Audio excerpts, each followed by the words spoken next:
लोग जलसे में इसलिए नहीं आए कि आप पाकिस्तान की फौज को वहां पर तनकीद का निशाना बनाते हैं, पाकिस्तान की फौज के खिलाफ बयान देते हैं, पाकिस्तान की फौज के खिलाफ आप तकरीरें करते हैं, इसलिए आपके जलसों में लोगों की तादाद में कमी वाकई हो रही है।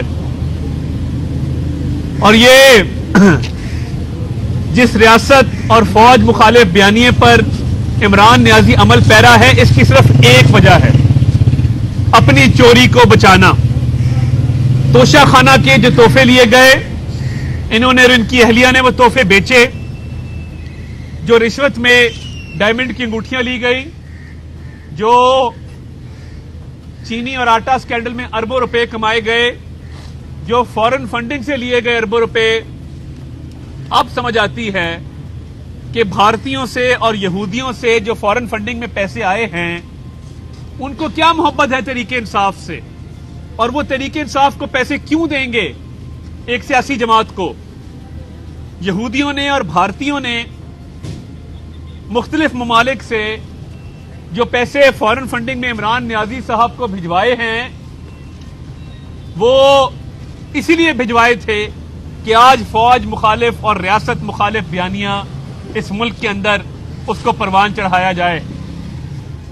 एक ऐसे वक्त में जब पाक फौज सैलाब मुतासरीन की इमदाद और बहाली में मसरूफ है, सिपाही सालार के खिलाफ बात करना, आर्मी की टॉप ब्रास के खिलाफ बात करना, उनको मुतनाजा बनाना, सिर्फ अपनी सियासत चमकाने के लिए, ये इंतहाई नीच हरकत है।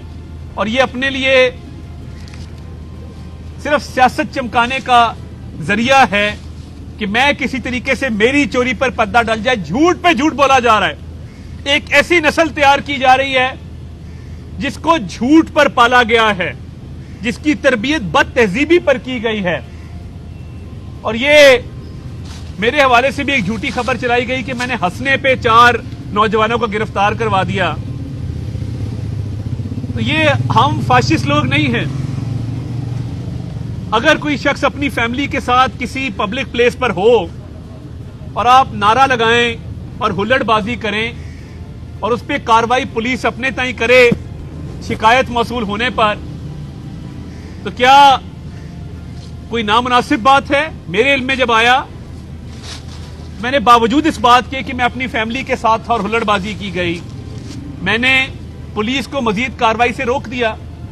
शायद गलत किया होगा, मगर ये फवाद चौधरी साहब जो इब्नुल वक्त, और मैं अक्सर कहता हूं कि डब्बू एक ही अब्बू, ये रोज अपना वालिद बदलते हैं, सियासी कायद बदलते हैं और उसकी मोहब्बत में इतना आगे चले जाते हैं कि जब दूसरी सियासी जमात को गाली देते हैं तो चंद साल बाद उन्हीं की सफों में शामिल होते हैं। इनके हर जमात में राब्ते हैं, हमारी जमात में भी इनके राब्ते हैं और रोजाना की बुनियादों पर इनके राब्ते हैं, इनके पीपल्स पार्टी में भी राब्ते हैं। और इनका मकसद सिर्फ यह है कि इमरान खान की नैया जो तकरीबन डूब चुकी है उसको मुकम्मल तौर पर डबो दिया जाए। और ये एक सोचे समझे मंसूबे के तहत इमरान खान को गलत मशवरे देते हैं और ये उसकी तबाही का सबब जब बनेगा, सबसे बड़ा सबब फवाद चौधरी खुद होंगे। तो ये झूठी खबरें फैलाना, ये प्रोपेगेंडा मशीनरी फवाद चौधरी का पुराना काम है। मैं चाहता तो मैं कानून अपने हाथ में भी ले सकता था। मौके पर मैं अपनी फैमिली के साथ मौजूद था और जो वाकया पेश आया, मैं चाहता उसका रद्द-ए-अमल खुद देता, मगर मैंने ये मुनासिब नहीं जाना। मकामी सिक्योरिटी ने पुलिस को इतला दी, जिसपे पुलिस ने कार्रवाई की और मैंने उसके बाद कार्रवाई रुकवा दी। और इनको बड़ा दर्द उठ रहा है, मरोड़ उठ रहा है उन 4 लड़कों का। तो क्या सैलाब मुतासरीन का कोई दर्द नहीं है? इनका कोई एक रहनुमा सैलाब में निकला हो, ये जहां जाते हैं जलसा करने, उसके साथ कैंप लगवाते हैं और वहां पे खाने की प्लेटें रख के फोटो सेशन करके वापस आ जाते हैं। गजब खुदा का कि इतनी बड़ी कुदरती आफत है और आपको सियासत से फुर्सत नहीं है। आप इस कुदरती आफत के दौरान भी, आज भी फवाद चौधरी साहब ने कहा कि DGISPR का जो रद्द अमल है इमरान खान साहब की तकरीर पर, वो जरूरत से ज्यादा है, जरूरत से बढ़ के है, ओवर रिएक्शन है। यानी आप पाक फौज पर हमला करें, पाक फौज के खिलाफ बयान दें, रियासत मुखालिफ बयानिए को परवान चढ़ाएं और उसके बाद डीजी आईएसपीआर के बयान की भी मजम्मत करें। आपको थोड़ी भी शर्म नहीं आती कि जो इदारा इस मुल्क की दिफा पर मामूर है, जो इदारा इस मुल्क की बुनियादों को मजबूत कर रहा है, जो इदारा सैलाब में अपनी जिम्मेदारियां निभा रहा है, आप सैलाब के दौरान भी ये गंदी सियासत करने से बाज नहीं आ रहे। आप लोगों को शर्म आनी चाहिए कि पैसे आप बैरून मुल्क से लेते हैं और बैनुल अक़वामी साजिश का ताना हमें देते हैं। यह है बैनुल अक़वामी साजिश जो आप बाहर से पैसा लेके फौज को गाली दे रहे हैं। बस कर दें, वरना आपका घरों से बाहर निकलना मुश्किल होगा। ये अवाम आपका गिरेबान पकड़ेंगे कि आपने किस मुंह से और किस जबान से पाक फौज के खिलाफ बयान दिया है या टॉप ब्रास के खिलाफ बयान दिया है और उसको मुतनाजा बनाने की कोशिश की है। ये पाकिस्तान दुश्मनी है। कोई भी मुहब्बे वतन शख्स इस तरह की तकारीर और बयान नहीं दे सकता। और इसकी अकल देखें कि सैलाबज़दा इलाकों में जाके कहता है कि सैलाब के आज आपको फवायद बताने आया हूं कि अगली दफा फसल अच्छी होगी। खुदा का खौफ करें, जाके देखें कई 100 एकड़ खड़ी कपास की फसल तबाह हो गई है, गन्ना तबाह हो गया है, लोगों की फसलें, लोगों के माल मवेशी बह गए हैं और आप कहते हैं अगली दफा गंदम अच्छी होगी। आप में अकल नहीं है। जो शख्स शलवार उल्टी पहन के तकरीर कर सकता है उसकी अकल पर मातम ही किया जा सकता है। आप उसकी अकल का अंदाजा लगाएं कि वो सैलाब मुतासरीन को बता रहा है कि इसके फवायद क्या है। जिसका घर लुट गया, जिसका घर बह गया, वो उल्टी शलवार पहनकर नेशनल टेलीविजन पर पाकिस्तान की फौज को ललकार रहा है। जिसको शलवार पहननी नहीं आती उसने क्या सियासत करनी और क्या मुल्क को चलाना और क्या सैलाब मुतासरीन की इमदाद करनी। चोरों का एक टोला है जिसने इस मुल्क को 4 साल बेदर्दी से लूटा है। क्यों नहीं वापस बुलाते फराह साहिबा को? क्यों नहीं हिसाब देते तोशा खाना का? और जो फॉरेन फंडिंग का फैसला आपके खिलाफ आया है उसमें एक एक अकाउंट, एक एक पाई जो सदकात, अतियात, ज़कात के पैसे थे वो आपने लूटे। कोई सदके का पैसा, ज़कात का पैसा, अतिये का पैसा भी लूटता है। बदतरीन चोर होता है जो ये काम करता है। और उसके साथ साथ आजकल इनको सहूलतकारी हासिल है परवेज इलाही की और पंजाब हुकूमत की। ये इमरान परवेज गठजोड़ है जो मुल्क मुखालिफ बयानिए की बुनियाद बन रहा है। तमाम तर तहफ़्फ़ुज़ उनको पंजाब हुकूमत से मिल रहा है और पंजाब हुकूमत ही है। ये IMF का लेटर ये तो पंजाब हुकूमत ने लिख दिया था, वो तो सेक्रेटरी फाइनेंस ने और चीफ सेक्रेटरी ने कहा कि हम ये लेटर नहीं भेजेंगे। ये पाकिस्तान के फर्शनास अफसर हैं जिन्होंने इनका रास्ता रोका, वरना इमरान खान की हिदायत आ गई थी। तो ये मोनिस इलाही इमरान खान के हाथ में आला कार बना हुआ है और इमरान खान को मजीद तकवीयत दे रहा है पंजाब से कि वो इस मुल्क दुश्मन बयानिए को मजीद मजबूत करे। मगर हम इंशाअल्लाह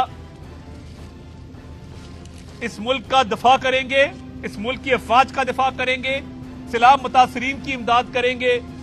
और ये इमरान न्याजी के खिलाफ जितने केस हैं आप देख लीजिएगा, ये जब मजीद कुरेदे जाएंगे और ये तोशाखाना हो, चाहे ये फिरोजवाला वाली जमीन का इशू हो, चाहे ये फॉरेन फंडिंग हो, चाहे ये आटा और चीनी का स्कैंडल हो जिसमें अरबों रुपए इस कौम के लूटे गए, इनको अंजाम भुगतना होगा। ये नहीं हो सकता कि 4 साल इस मुल्क की तबाही करें, हमें दीवार के साथ लगाएं, हमारे केसेस में निकले कुछ ना और खुद आप चोरी चकारी करें, लूट मार करें और आपको पूछने वाला कोई ना हो। ये नहीं हो सकता। वो दिन दूर नहीं जब इनका इंशाल्लाह यौम हिसाब आएगा और इनको एक एक पाई का हिसाब देना पड़ेगा। और जो शख्स अपने मुंह से कहे कि खुदा ना खास्ता इस मुल्क के 3 टुकड़े हो जाएंगे अगर मैं इख्तिदार में ना रहा, तो ये ज़हन पर जो असर हुआ है इसके, वो इक़्तिदार से दूरी ने इसके जहन पर असर किया है, और दूसरा डर यह है कि जो मैंने चोरी की है उसको बचाने का एक ही तरीका है कि जलसे करके, सैलाब के दौर में जलसे करके करोड़ों रुपया लगा के मुल्क मुखालिफ बयानियों को परवान चढ़ाया जाए और रियासत को डबो के अपनी सियासत को बचाया जाए। हम वो लोग नहीं हैं। हमने आपका गिराया हुआ मलबा उठाया है। हम रियासत बचाने आए हैं और रियासत को बचाएंगे। आप सियासत बचाएं, हम रियासत बचाएंगे इंशाअल्लाह अल्लाह ताला के फज़ल।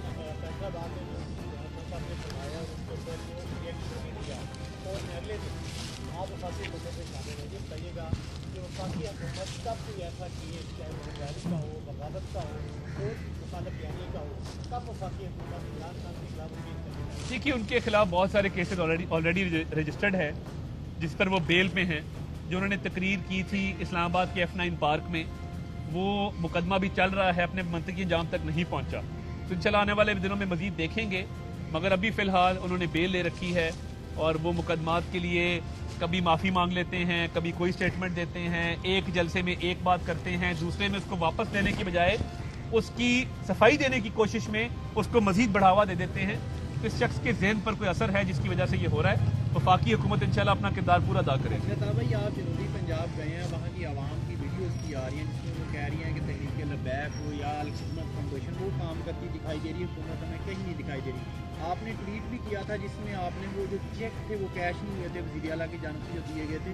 एक तो वो बताएं कि वो बिल्कुल कन्फर्म है चेक कैश नहीं है, और दूसरा आप कह रहे हैं कि जो केसेस हैं इनके खिलाफ जिसमें फरागोगी दीगर मुसद्दिक अब्बासी कह रहे हैं वो झूठे केसेस हैं। अदालत ने उस्मान बुज़दार को भी क्लीन चिट दी है और नेक्स्ट इस केस में भी उनको क्लीन चिट मिलने वाली। बड़ा अच्छा सवाल है आपका। देखिए, एक तो परवेज़ इलाही ने जो सैलाब मुतासरीन को चेक दिए वो बाउंस हो चुके हैं, इमदाद सैलाब मुतासरीन तक नहीं पहुंची। ये बिल्कुल मैं तस्दीक कर रहा हूँ इस बात की। और देखिए, जहाँ जहाँ तंजीमें काम करी, अल खिदमत वालों ने बहुत अच्छा काम किया। मैं जहाँ गया हूँ मुझे वो नजर आए हैं, TLP वाले भी मुझे नजर आए हैं, बड़ी अच्छी बात है। मैं भी जब गया हूँ तो शहबाज शरीफ साहब वज़ीर आज़म पाकिस्तान की तरफ से हमने राशन तकसीम किया है हर तहसील के अंदर, और खैमों का बंदोबस्त भी किया जा रहा है। हम भी जो हो सकता है वो कर रहे हैं। जो मुसद्दिक अब्बासी साहब की स्टेटमेंट है, इन्होंने तफ्तीश में उनको बेगुनाह किया है, कोर्टों से बेगुनाह नहीं किया। उस्मान बुज़दार का केस खत्म किया एंटी करप्शन के जरिए, क्योंकि वो मावन खसूसी हैं एंटी करप्शन के। अब वो फरा का केस खत्म करने जा रहे हैं। तो मुसद्दिक अब्बासी को पंजाब में लगाया गया है शहजाद अकबर के तौर पे। वो भी आजकल मुझे याद कर रहा है मुनाल वाले वाक़े पर।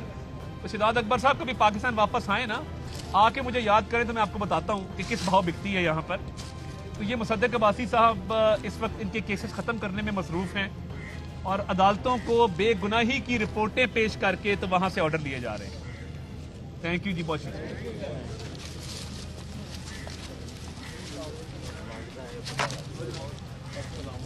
YouTube पर गुगली टीवी देखने के लिए youtube.com की सर्च बार में गुगली टीवी टाइप करें। गुगली टीवी के पेज पर सुर्ख रंग के सब्सक्रिप्शन वाले बटन पर क्लिक करना ना भूलिए। YouTube पर अपलोड होने वाली वीडियो से बाखबर रहने के लिए बेल आइकॉन पर क्लिक कीजिए। आपको हर नई आने वाली वीडियो के बारे में नोटिफिकेशन मौसूल हो जाएगा।